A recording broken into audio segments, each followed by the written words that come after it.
যুক্তরাষ্ট্রের রাজধানী ওয়াশিংটন ডিসিতে সাংবাদিকদের জন্য আয়োজিত এক নৈশভোজে গোলাগুলির ঘটনা ঘটেছে। ওই অনুষ্ঠানে উপস্থিত ছিলেন দেশটির প্রেসিডেন্ট ডোনাল্ড ট্রাম্প।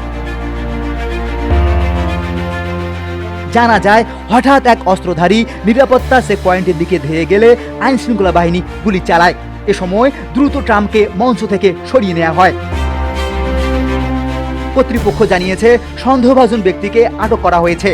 তার বিরুদ্ধে সহিংস অপরাধে আগ্নেয়াস্ত্র ব্যবহারের পাশাপাশি ফেডারেল কর্মকর্তার ওপর হামলার অভিযোগ আনা হবে। আইন শৃঙ্খলা বাহিনীর তথ্য অনুযায়ী অভিযুক্ত ওই ব্যক্তির নাম কোল টমাস অ্যালেন।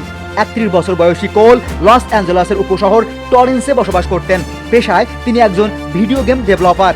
এছাড়াও এই যুবক C2 এডুকেশন নামে একটি প্রতিষ্ঠানে খণ্ডকালীন শিক্ষক হিসেবে কাজ করতেন।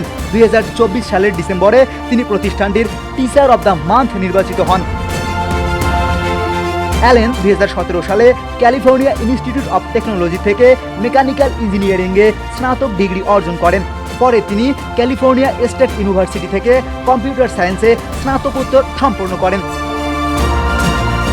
ফেডারেল নির্বাচন কমিশনের তথ্য অনুযায়ী 2024 সালের অক্টোবরে তিনি কমলা হ্যারিসের নির্বাচনী প্রচারণায় $25 অনুদান দিয়েছিলেন।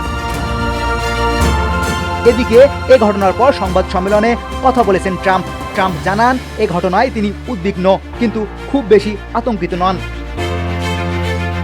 মার্কিন প্রেসিডেন্ট বলেন, আমি মনে করি না প্রেসিডেন্টের দায়িত্বের চেয়ে বিপজ্জনক আর কোনো কাজ রয়েছে, কিন্তু আমি দেশকে ভালোবাসি।